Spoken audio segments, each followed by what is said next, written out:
ñëwaat sur la situation mais c'est vrai en plus mu ngi dégg lu ne Abdourahmane Diouf gannaaw ba mu invité le président Bassirou Diomaye Faye.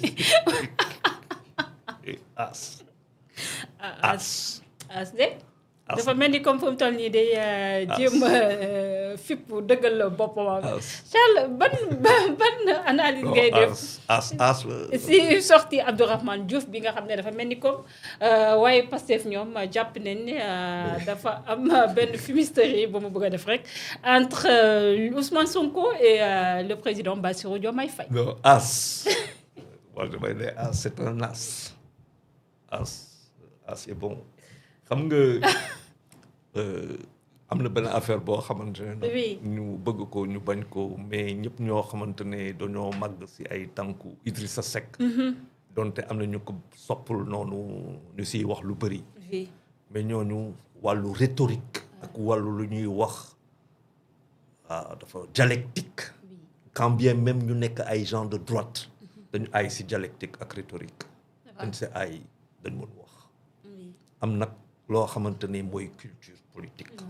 am parcours donte doonuñu loo xamante ne xëy na loolu lañ doon séntu nekkuñu ko mais wax loolu ñu xool tey assemblée.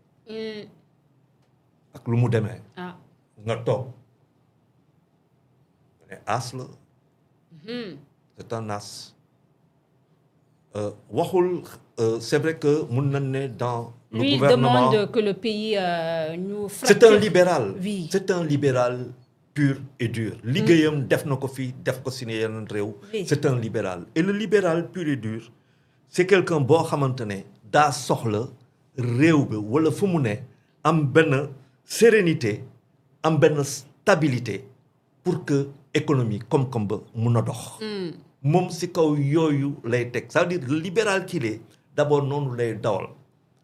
daa soxla moom le libéral mu ne réew bi daa soxla lii daa soxla lii daa soxla lii. si biir loolu c'est vrai que nag il n'est pas de Pastef il a un autre cursus mais n'oublions pas que as bu ñuy dóor tey. as boobu moo bàyyi Idrissa Seck. waaw donc bañkat la. waaw oui bañkat la attention. moom moo dem de. taxuñu ko. du dëgg il a un parcours. il est venu peut-être à la dernière heure d'appeler le président Bassirou Diomaye Faye. Et il l'a même souligné, hein. Wow. Il leur a montré que moom dañ koo jëli. Voilà. pour mu jàppale leen. waaw mu ñëw bon si biir loolu léegi c'est vrai que parcours yi bokkul histoire yi bokkul n'est-ce pas mais lu mu wax noonu pour man c'est juste benn kii la def nit ñi nan bon léegi nag réaction daa génn wax am fu mu ko waxee tey assemblée nationale nga am loo dégg. du dëgg boo xoolee loolu on peut se dire que nous sommes dans un waxum du ma ne pacification mais le retour de la sérénité fii parce que nit ñi faw nag ñu xam aussi que réew mënul toog ci ay braise amul benn investisseur boo xamante ne dina jóge bitim réew ñëw Sénégal ñuy ne fii président bi ñu ngi koy yóbbu kaso naa kooku day toog ay affaire am toog téye ko fële da koy bloqué du ñëw te Sénégal fu mu ne tey mënoo toog fii di ne waaw dañuy xaar lii lu lay demee donc je pense que tey sans compter que y a tellement de bruit yoo xamante ne lay demee donc je pense que tey sans compter que y a tellement de bruit yoo xamante ne le Sénégal peut s'en passer du boo déggee tey lu ñuy wax entre le président et son premier ministre wax yooyu est-ce que baax na si ñun. est-ce que baax na si suñu koom-koom. est-ce que baax na suñu. mais Charles je ne vous apprends rien du tout en communication aussi il y a le timing yaa ngi koy souligner yi ñuy wax dualité au sommet de l'État mélu-mélo au sommet de l'État est-ce que le moment bi nga xam ne monsieur Abdourahmane Diouf il semble inviter le président Bassirou Diomaye Faye pour mu assumer li nga xam ne moo nekk pleinement sa responsabilité de chef de l'État est-ce que nekkul aussi di jéem a xaajale le premier ministre Ousmane Sonko pour ne pas dire choisir moom son propre camp aussi. non s'il a un objectif bu demee noonu. oui ce serait une erreur stratégique. parce que nag Sénégal où le président de la République a été élu par des Sénégalais. oui c'est que dañu nangu que Ousmane Sonko ne fi bu duloon loolu duñ ko élire. xëy na nag mun nañ ma ñëw nekk moom la ñu élire. Il va falloir que ñu toog qu'on me dise il faut m'expliquer ça. waaw une nit bu dee dëgg rek ngay wax.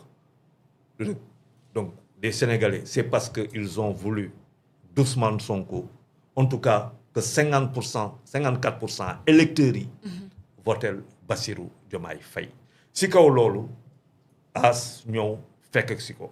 tout à fait. wante réew bi day daw si loo xamante ne moom la ñu wax projet. te projet boobu Ousmane Sonko en est le dépositaire ba tey dégguñu leneen loo xamante ne beneen politique boo xamante ne bokkul si le projet. xëy na peut-être que le projet a évolué parce que bu ñuy ñëw au pouvoir lu ñu doon séntu gisuñu ko fa fekk fa réalité boo xamante ne daal na leen ñu war a changer de cap. changer de fusil d'épaule pour aller vers un autre cap et peut-être que ça c'était pas prévu. donc moom bu waxee xëy na il dit au président de la République jëlal say motukaay ba assumer loo war a assumer mais loo war a assumer da nga koy assumer ak kan.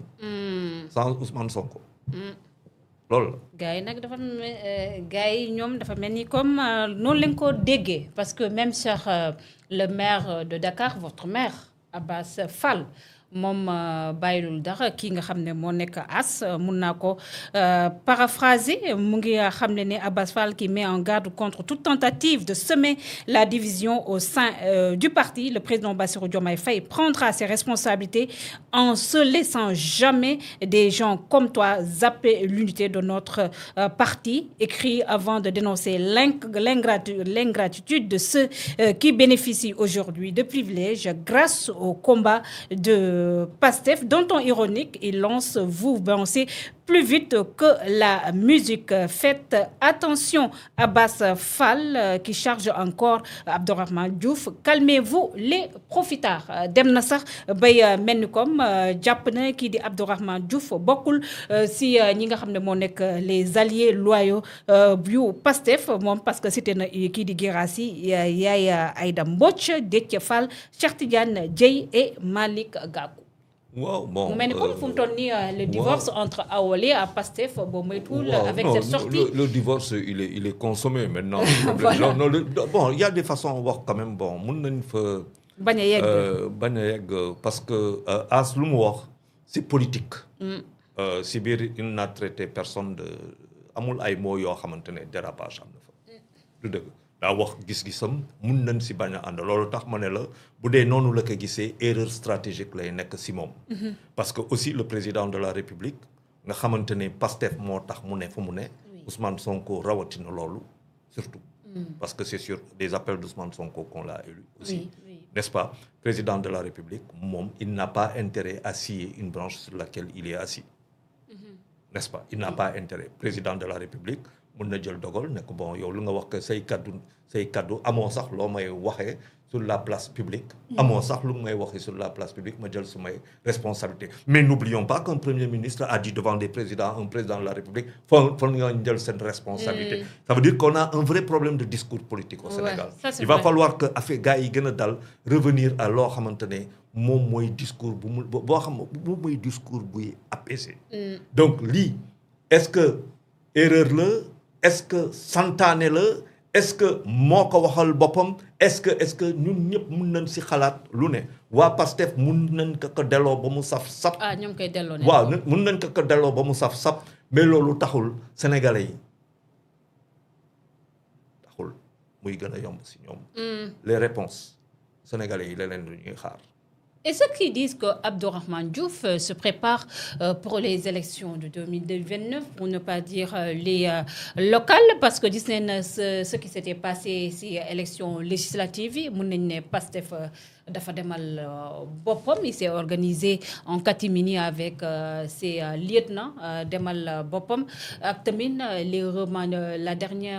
le dernier remaniement bi gis nañ sànq man ak yow toog leen fii émission ma ne la ñu jëlee ko enseignement supérieur yóbbu ko fële si environnement xam nga yow moom da nga mën a defar nga may wax ne que environnement du ministère boo xam ne à négliger ma ne la certes mais pas dans nos pays finalement est-ce que Abdourahmane Diouf nekkul rek di préparer aussi sa sortie. xam nga environnement c'est un environnement. non je suis d'accord mais dans nos pays. non ban nos pays Charles ñun ñoo xamul dara rek. mais waaw. lay dénk ma environnement nga xool ba tey ñun ñoo xamul dara. non xamul dara loolu tout ça dire mais yow sa environnement moom mooy tax ngay noyyi ak loolu yëpp. sa environnement des affaires environnement familial environnement professionnel lépp environnement la. wala lépp environnement fii te télé pourquoi ñu may pourquoi ngay dem télé 3B demoo feneen ma ne environnement bi la bokkul.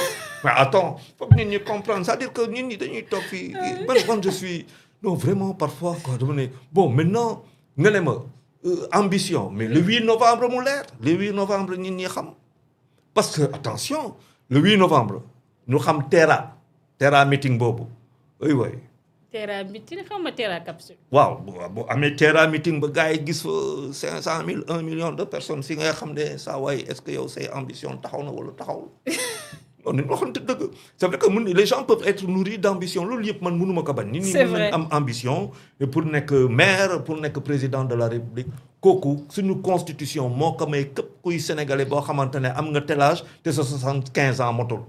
c'est vrai bu ko motee tam voilà munoo toog constitution sénégalaise loolu la wax nit ñi am nañ droit moom si biir ce gouvernement là bu fekkente ne il ne se sent pas à l'aise il ne se sent plus du tout à l'aise il y a aussi ce qu'on appelle une porte de sortie.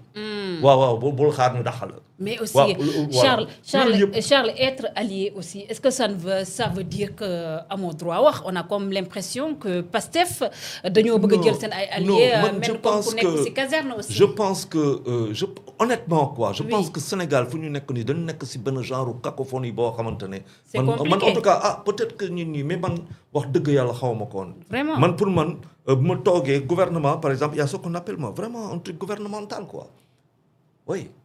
Oui, je suis pas d'accord, je m'en vais. Mais moi, je trouve qu'il a tenu un discours, bon, courageux. Il a tenu un discours courageux. Il l'a assumé, discours courageux et assumé. Est-ce que maintenant, moi, si bopam mon côté, est-ce que maintenant, est-ce que maintenant, c'est autant de questions que je me pose.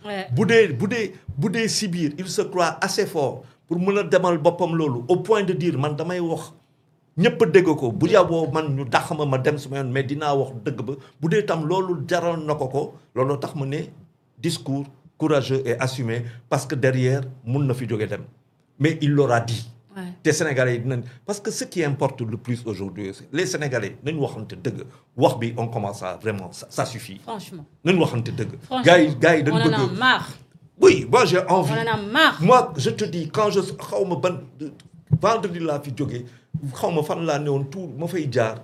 mais réew ba koy wax xaw ma ban émission boo xoolee tali bi lu mu meloon ak lu mu mel léegi. damay ne gars yi économie du jour économie after work. économie nocturne after work amul nocturne amatul. léegi on va me dire mais tu sais Charles ñun on ne fait pas d'after work ay nocturne ay julli te bu dee waa bon ok très bien moi je suis pas un prêtre du ma kii xam nga man damaa bëgg a after work damaa bëgg a génn guddi parce que ay économie yu dox la. after work man su bëgg. Charles after work ngay wax nii Charles c'est ne ñun instant ñu lekk ngay lañu wax ngay wax after work. nga ne. lekk naan. on va manger. kon bu ñu tolloo foofu moom astafurlah kon waaye Régis ñu ngi dee Charles on va. lekk ngay wax. mais c'est vrai en plus Charles. non c'est vrai en plus Charles. jàpp. oui. bu dee wax man dama ne after work. ak économie nag c'est-à-dire ngay génn quoi di doxantu si biir Almadies fu mu neex dugg.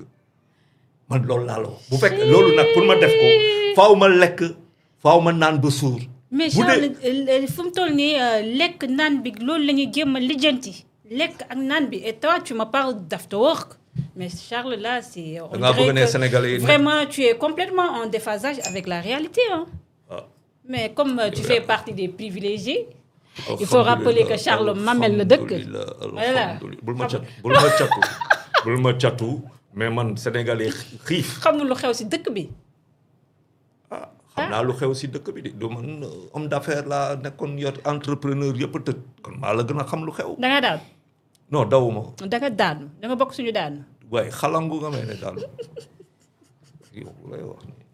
c'est-à-dire dëgg bi mooy que réew bi dama laa bëgg a wax. Oui. dañu bu ñu liggéey y a les loisirs. Oui, ree def leneen. c'est vrai. mënuñu c'est-à-dire il faut qu'on Non.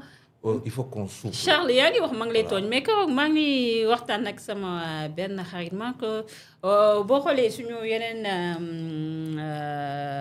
xarit yi wala suñu yeneen confrères yi sax boo dajee ak ñoom si ay rendez-vous danaa nag on va au cinéma ban dernier livre nga mujjee lire mais ñun entre sénégalais dañu naan carrément dëkk bi dafa métti dañuy daw dépense cinéma ainsi de moom suite. amuñu ko depuis xaw ma 40. Voilà, xaw ça, cinéma man je loolu- suis un enfant du cinéma. Waaw. réew boo xamante ne naa la wax benn affaire gis nga réew. Oui, faw si d'abord sax yow wax nga maa ngi ñaan vraiment Amadou Ba ministre de la culture Amadou Ba vraiment. oui. ce sera un grand succès que ñu indiwaat cinéma Sénégal. léegi am na ñaax yu bees. déedéet loolu félicitation ñoo Oui. xamante ne def nañ ko mais cinéma boobu dafa am ñu fa mën a dem ak ñoo xamante ne mënuñ fa dem ñu créer parce que cinéma day ubbi xel cinéma industrie la day ubbi xel donte que film yu ñëw bitim réew mais mun nañ fi teg aussi suñuy film day ubbi xel man j'ai constaté cinéma ba mu commencé raté Sénégal Ah. ba amatul cinéma la génte amatul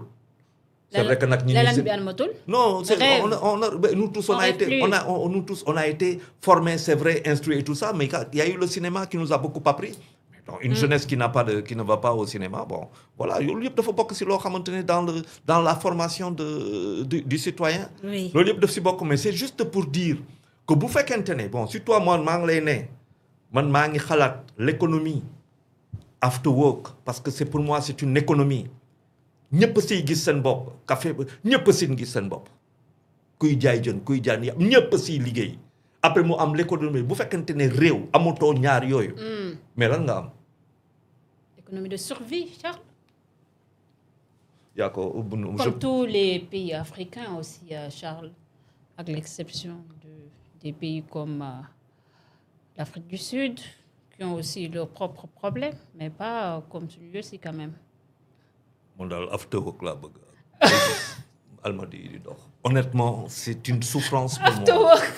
Non c'est je sais pas si les gens s'en rendent compte da nga doon dox di gis ay xale. J'en suis sûr et certain, il y en a qui nous regardent et qui disent mais ce monsieur il est en train de parler de quoi lan mooy after work. xam nga économie dañ koy diviser ay subdivision la. dafa am économie boo xamante ne ba heure bi nii lay demee mu am beneen économie heure boobu lay commencer. mu am beneen économie guddi bi lay dox. dëkk yooyu di équilibré nit ñi di dem di ak di ñëw touristes yi di ñëw ñëpp di daje ngay dem man quand j'entends les gars qui me disent ay Ibiza ñii di ma ne way dañuy dem ay kii ma ne te ñun Sénégal loolu am nañ ko. loolu am nañ ko réew bi pourquoi les gens vont aller ailleurs duñ fi ñëw. faut que ñu am ñuy accueillir tey par exemple je sais que le maire de Dakar Abass Fall bi ngay wax nii man je sais que il est sur un projet dëgër pour que nit ñi bu ñuy ñëw Dakar dans sa ville dont il est le maire dont moi je suis Dakarois nit ñi bu ñu ñëwee kontaan loolu xalaat la liggéey la mais loolu boo xoolee kii ce sont des gens qui travaillent ñooñu ay emploi création de richesse création d'emploi mais boo ma nekk léegi loolu pour nga def ko faw nga lekk donc ça nous ramène à quoi à la satisfaction de besoins primaires. Moi, je te parle de satisfaction de besoins secondaires. Mais parce que je considère qu'un peuple a dépassé... Un peuple. Mais Charles, malheureusement, nous foofu la ñu toll. Satisfaction de besoins primaires et foofu la ñu toll, Charles. Non. Ah, ce serait... C'est vrai que c'est difficile. Oui, c'est vrai que c'est difficile. C'est pas pour rien qu'on parle de tout de suite développement de la politique, stratégie national de développement. te loolu le président a totalement raison de mettre le doigt sur ça. parce que loolu moo ñu si mën a génne. loolu moo tax bu ku si nekk nga mën gis sa bopp. il y a combien aujourd'hui de fast-food qui ferment. il y a combien d'emplois de perdus. c'est combien de viandes qui ne sont pas vendues. c'est combien de poulets qui ne sont pas vendus. c'est combien de gens qui ne vendent plus de poulet et de viande. Tout ça c'est une économie qui est en train de partir. Quand je marche et que je vois tout ça, ça me fait quelque chose. Je n'ai jamais connu ça dans ce Sénégal. Quand bien même que 1979, quand même, 79, j'ai 18 ans. Donc je connais le truc avec Léopold Sédar Senghor. 1984, je connais le PAS, le plan d'ajustement structurel. Et tout ça, on a vécu ça. Mais depuis, on est passé à des choses beaucoup plus, quand même, rien une fille, quoi. des gens, quand je le dis, c'est pas parce que dama ko toog ni di xaf ñi ñoom ma koy toog di ma woo téléphone di wax man. Parce que dañu xam que am naa kàddu mun naa ñëw di fi wax. léegi boo ma nee nag nit ñi dañ xiif lekkuñu alors ça par contre ça tu me mets par terre. Mais parce que ça carrément ñoom dañoo hérité un pays en ruine. Voilà, avec une dette cachée. Voilà. C'est compliqué. Là, on est en plein redressement économique. On va parler de ce rendez-vous du 8.